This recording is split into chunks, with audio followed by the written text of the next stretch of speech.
Welcome back, guys. Unranked podcast here. Got myself, Grant. We also have. You have Elijah. Yeah. Thanks for tuning in once again. Got another week. We have some special guests with us this week.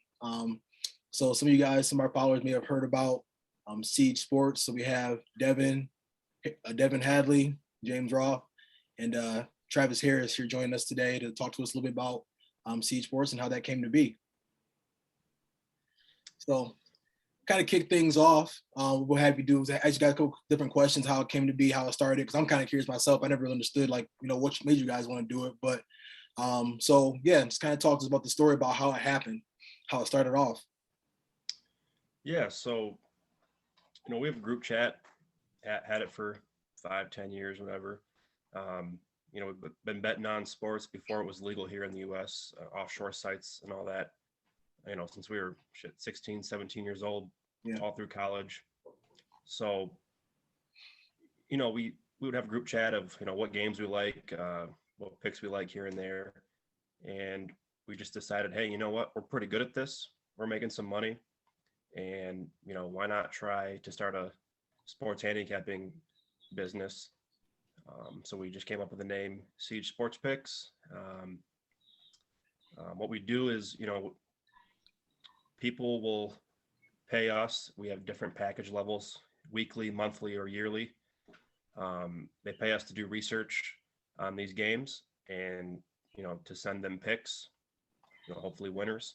Obviously, we can't guarantee every pick's going to be a win, but in the long run, we try to hit it about 55%, which is, what will make you profitable in this business.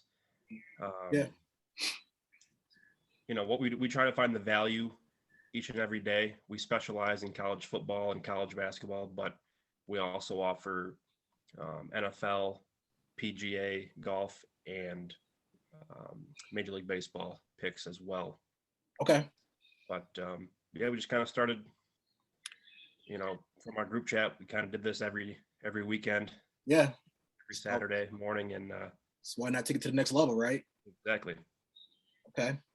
Yeah. No, it's definitely been cool kind of see y'all just like press and everything, because it went from just kind of seeing what was going on to just on Twitter, I'll see the picks here and there. At the time, early on, I didn't really know a ton about gambling, so I'm just like, what the hell is this? But you guys kind of went from that to like Devin's son, like making picks every Saturday for college football. So I just thought that was kind of a cool little nuance that I see, you guys are kind of like evolving and, getting a little bit more of a social media presence. So definitely seeing the progress so far. So next question I have for you all was, what is like your process, as far as research? So like, for me, like the most research I'm gonna do if I'm ever going to like really gamble is like, I think I brought up to you guys a few times, like Chris Paul's like 0 for 15 when Scott Foster referees a game. Like, so I'm like, okay, probably should take the other team then, you know what I mean? Because it's hit 15 times in a row. But obviously I know you guys do some more in-depth research around that. So like, what's you guys' process? So I think it starts at the beginning or even before the season starts. Right now, James, Devin, and I, we're going through and we're reading up on teams, for college football. We're looking at, returning starters, returning production from last year, coaching changes, guys that schools have landed in the portal.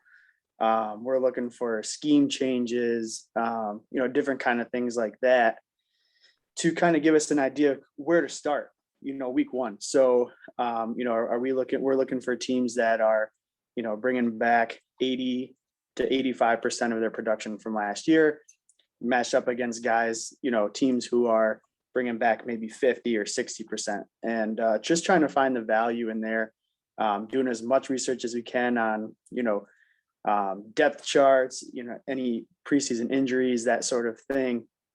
And then as the season progresses, we're really looking at trends, whether that's, on the road versus at home, day versus night, conference versus non-conference, kind of things like that. But we're also really following what's called sharp money. And we're looking at guys who literally do this as a living out in Las Vegas, who, they'll go in, they'll see something that they like in a game, whether it's, maybe the line moved too much in one team's favor, or, some breaking news comes out about a star player, or, maybe it's weather conditions, is it really windy? Are they going to have some rain? That sort of thing. And we've got access to these reports that come out to where these big bettors are coming in and dropping tens to hundreds of thousands of dollars on a single game out in Las Vegas, which will move the line because of that, believe it or not. And we're looking at those trends and we're following those because those guys do it, like Devin was saying, you're looking at becoming 55, your goal is 55% success rate for the year and you're going to be profitable. Yeah. So guys who are consistently hitting that, you're betting big to do it. And so if we're kind of following in those tracks, or at least also seeing what they're seeing, or trying to figure out, why those bets are placed, that's a big part of our research that goes into it as well. Okay. Very cool. Very cool.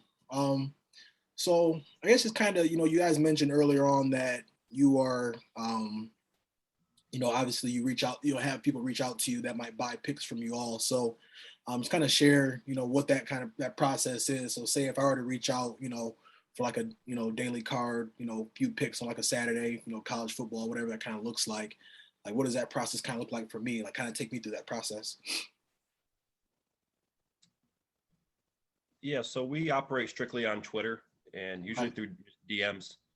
You don't have to be following us to send a DM. Yeah. They're usually full every Saturday, every Friday. We'll do a little promo usually weekly. Try and get more followers out there. Just give us. Sometimes we'll even offer like a free week. Just give us a chance. Let us show you what we can do for you. Every bet that we give out, we take ourselves. If you do well, we do well. So obviously, we want to help you win money while also helping ourselves win money. Yeah. That's why we got into the business. Yeah, absolutely.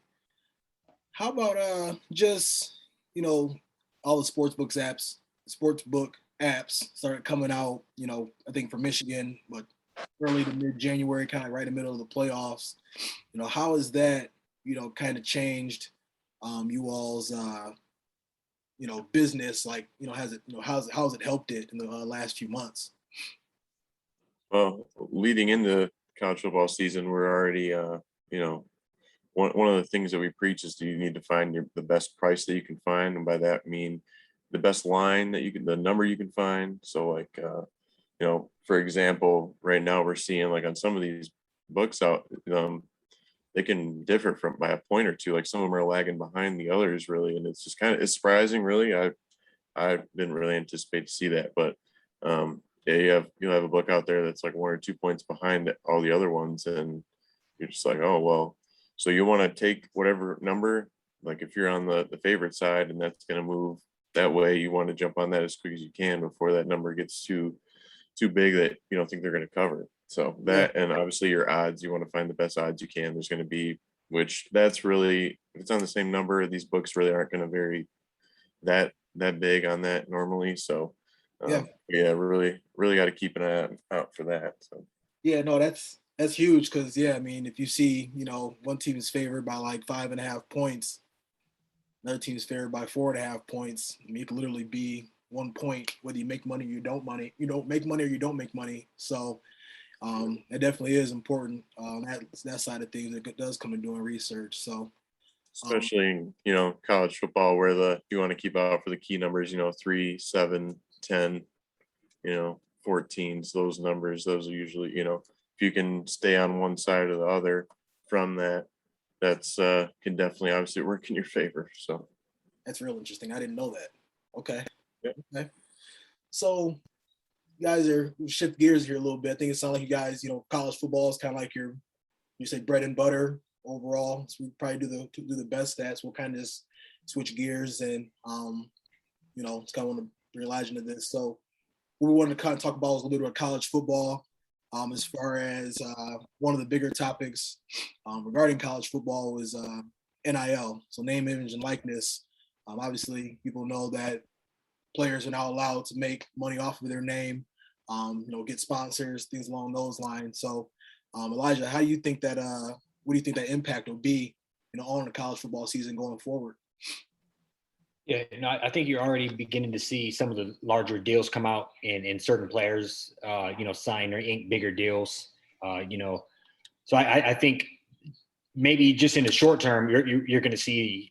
I'm not sure the immediate impact as far as the short term, other than the kids get paid. But when you can expand it out a couple of seasons, I do think it's going to have a big impact when it comes to kind of like the schools booster class, I should say, or the school's alumni, and what packages they can kind of put together for the kids behind the scenes.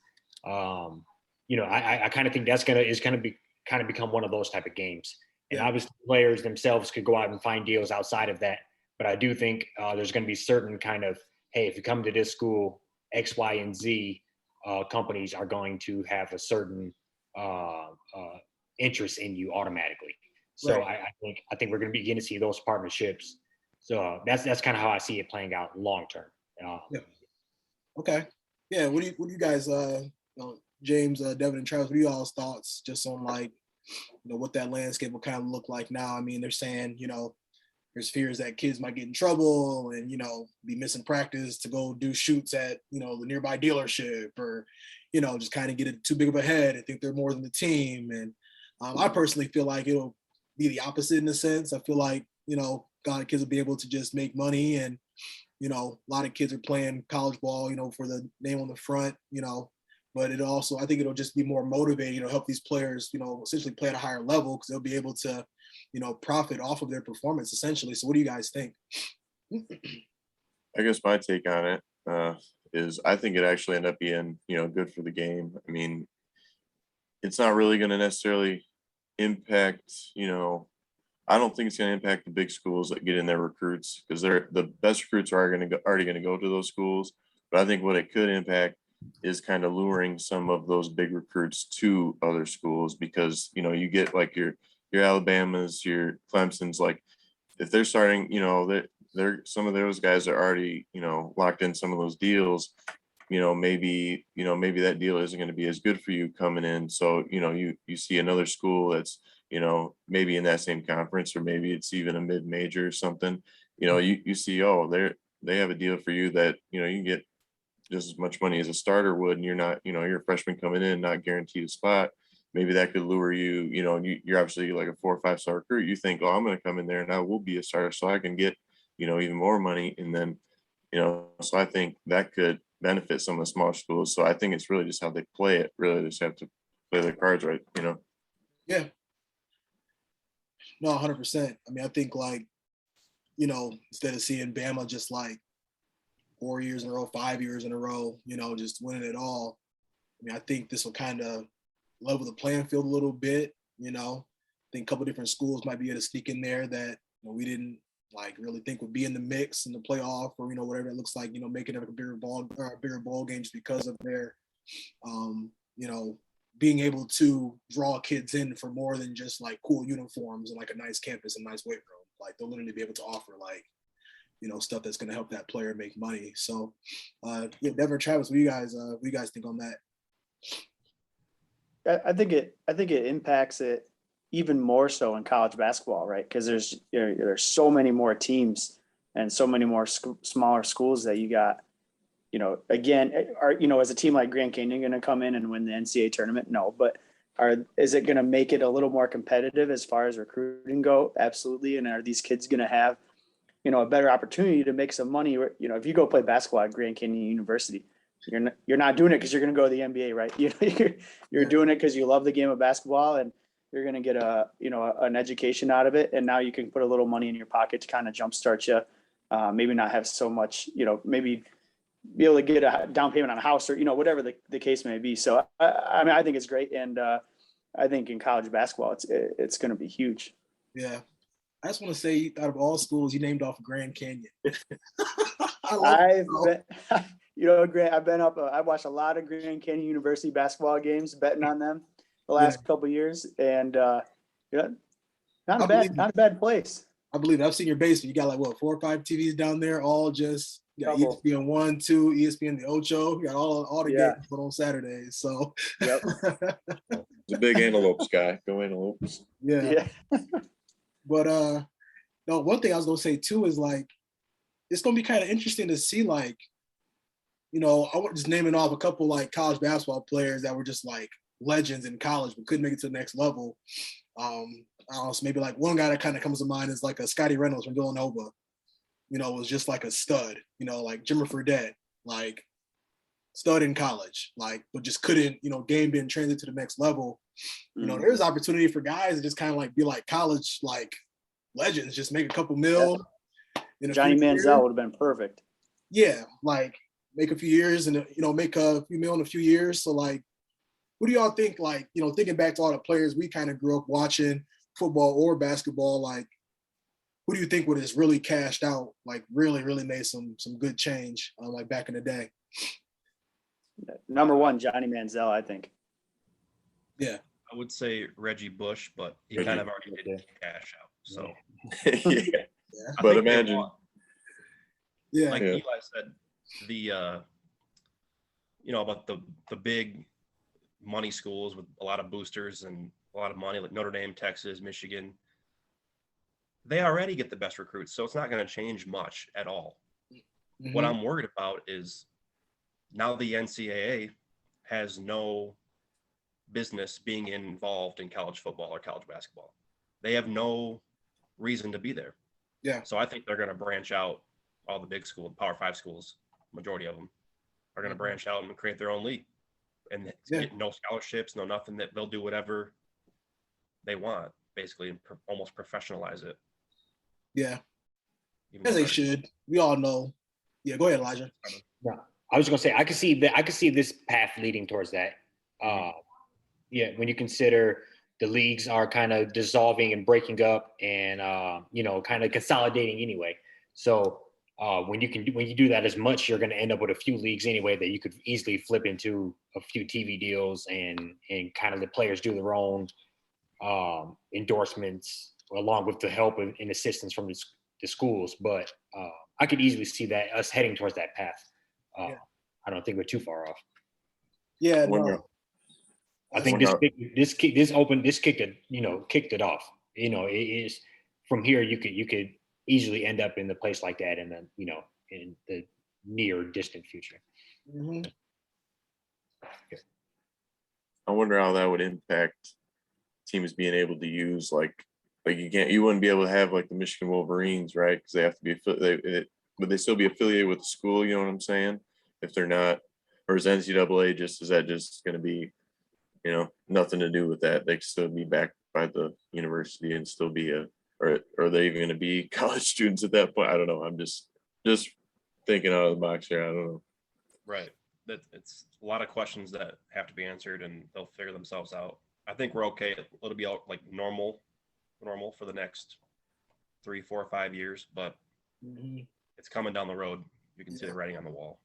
I don't know if we can consider normal just like a high school senior or going their senior year to just go get the bag that much quicker. But I like it though. I mean, you know, why not? You know what I'm saying? Like we all sit here, we all went to school 4 or 5, you know, 6 years, whatever.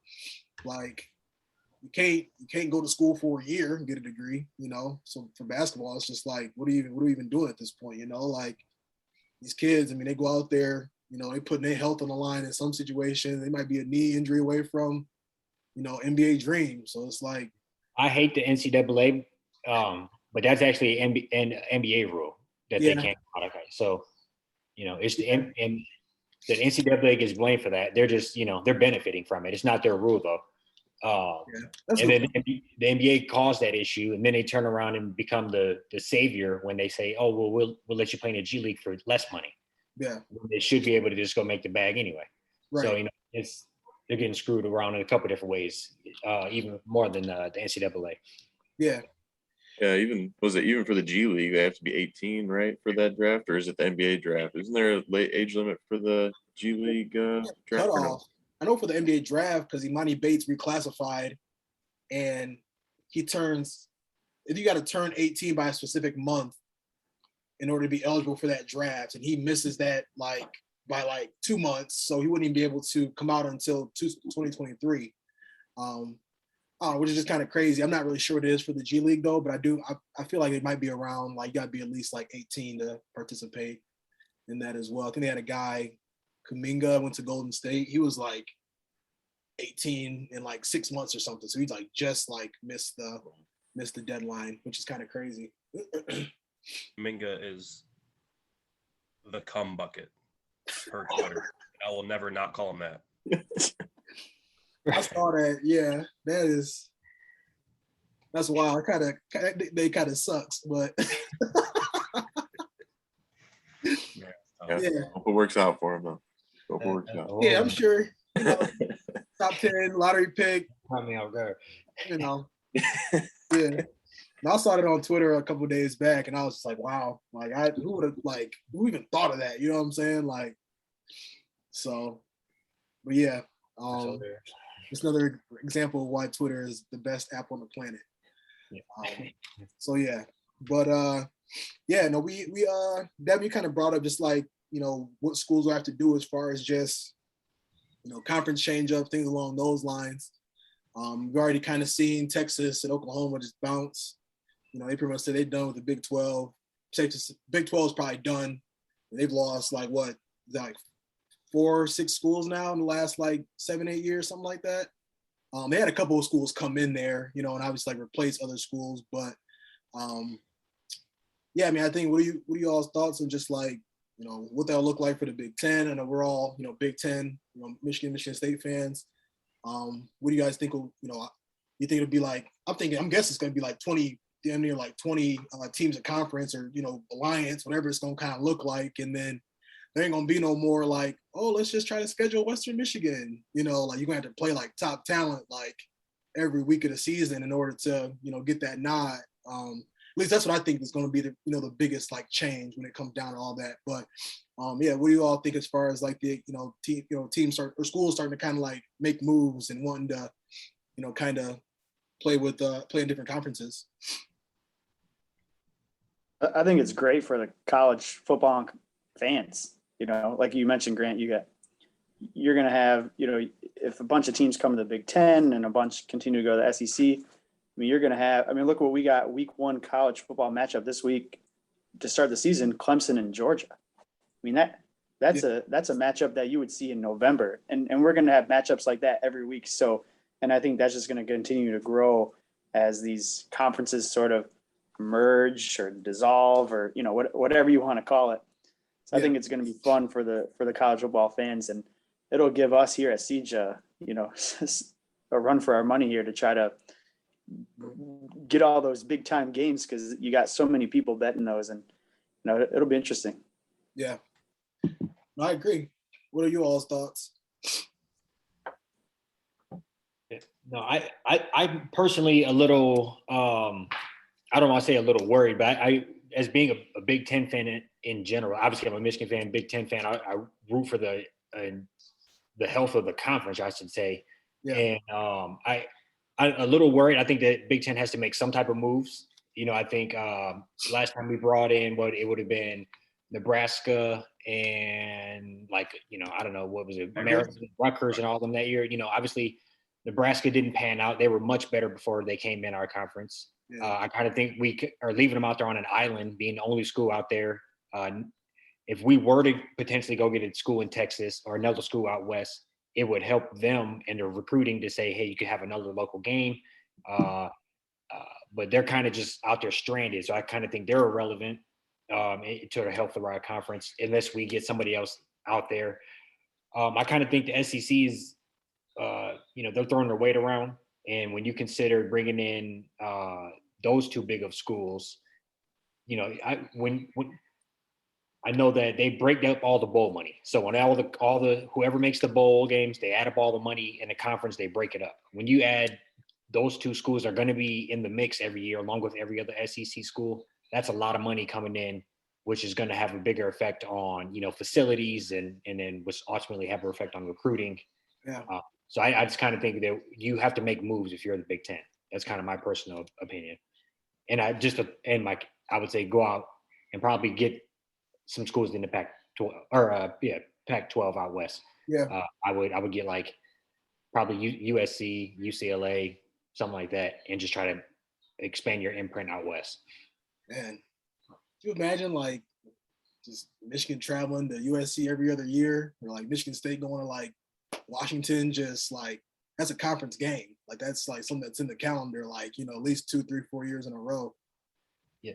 Yeah, it's kind of crazy. You guys think Notre Dame will have to like, you know, finally just nut up and join a conference, or what do you all think?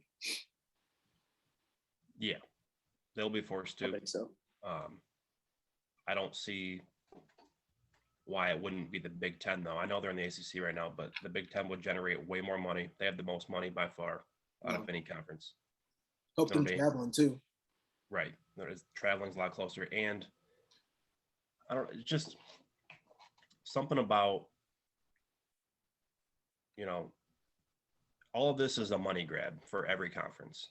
Yeah. So and Notre Dame's no different. They are independent because they have their own NBC, you know, home games. Yep. They're making a lot of money off that. So it'd be logical for them to go to the Big Ten, generate more money. It's not a big deal to change a conference from the ACC to the Big Ten. Yeah. So, but yeah, they'll be forced. They'll have to. Yeah, it's pretty much no brainer at this point. So it'll be interesting. Like I said, I think it's going to be pretty sure it's going to be like what, ACC, SEC, Big Ten, and then Pac-12. Maybe Big 12, Pac-12 merge a little bit. Yeah. Big Ten might match. I don't know. I feel like it's either going to be like the Pac-12 or the Big 12, and it's just going to be like not a thing. So. And Gonzaga has to join one of them for basketball. I don't care which one, but they have to join one. They 10,000 tired of that. Have to. Yeah. Yeah, because they need that, like, when they lost to Baylor, and this is a little off track, but they need that, like, Tuesday night, like, you know, just getting destroyed by, like, UCLA to kind of, like, set them back straight. You know what I'm saying? Like, they can't continue to go through all these schools and just, you know. Can't be playing fucking Pacific. Yeah, William and Mary. Tuesday. And then, yeah, and it's still very impressive they went to the Final Four. But yeah, I think what we're gonna do now is let the Seed Sports guys drop a few picks. You know, with some picks maybe coming up this weekend. I know it's preseason, but I still see people betting on preseason. You know, NFL, college is like next Saturday, if I'm not mistaken. College football. So it sounds like you guys might, have a nice little future bet for some Sooners fans. I'll go last. I got you. Okay. So yeah, throw them to us, guys. I can kick it off with my favorite play of week 1 of college football. And this goes back to what I was saying about how we're looking at returning production against not so much returning production. I'm looking at Marshall at -2.5. I believe today they went up to 3. Last year they averaged 28.5 points per game, and they averaged 13 points against per game. And they're bringing back 10 returning starters on offense and 10 returning starters on defense, with their middle linebacker coming back, who's coming back for a 5th year, all conference guy. I mean, the guy's just a stud. They're bringing back their quarterback, their 2 top wide receivers, new coach, which is why I think that this line is a little less. It should be more like almost a touchdown, honestly. Yeah. But he's bringing in this fast-paced aerial attack with 2 stud wide receivers and a quarterback who already have great connection and chemistry. I think they roll here. I'm taking the Herd -2.5 big time. That's a lock. Go ahead. Lock it in. Devin or James? Yep. My week 1 college football pick, it's actually August 28th when there's only 4 or 5 games that day, the actual week 1. So I'm looking at Fresno State. They're favored by 27.5 against UConn. UConn hasn't played in 2 years. They didn't play last year. They're the worst program in Division I. That's not an exaggeration. They're the worst program. They have some transfers, sure, but Fresno was pretty average last year, but they return a lot of starters. They're at home. So UConn's first game in 2 years has to be, they're going to have to travel 7 hours on a plane, get off the plane, and they're going to get waxed. I'm looking, this is like a 42-7 type game written all over it. I think Fresno covers pretty easily, and we're looking at a nice, easy winner. Yeah, that's going to be a bad day for them. Yeah. Go ahead, James. All right, here we go. We got a futures pick for you. All right.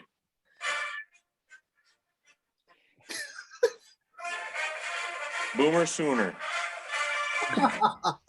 We're going plus 800 national championship winner. Okay. Oh. All right. So this is what we got. Plus 800. There's value there. You got Spencer Radler coming back. You know, future, maybe number one pick. Who knows? But I mean, weakest part of their whole team, secondary. You know what? It's Oklahoma, baby. We're gonna score. Okay. We may give up some points. But we're gonna score. So what basically we're gonna get here? Plus 800. They're going to get to the national championship this year. Okay. There's some weak teams out there, Clemson, Alabama, they'll be there, but they lost so much. It's going to be tough for them. They're going to drop a couple games. Oklahoma very well could be sitting undefeated, looking at being the 1 or 2 seed. I mean, they get Iowa State at home. That'll be a night game in November. That could be the difference, but I got to go Boomer Sooner. That's, you got a hedge opportunity in the national championship, plus 800. Go. Yes. 800. I love it. Guys. Yeah, we'll definitely make sure that our people, get these picks. We'll shoot them out. Still be able to, take advantage of them. So I just want to thank you guys for taking the time. We know if Elijah, you had anything for the people before we head up out of here? Yeah, no. I appreciate you guys sliding in. We're going to try to make some sort of a semi-regular segment out of this. And I appreciate the first time tuning in. Football's around the corner. Yeah, thanks. We're thankful for that. Thanks, guys. Yeah, once for our listeners, Siege Sports, go check them out. Instagram, Twitter, get your picks. Until next time, talk to you guys. Peace.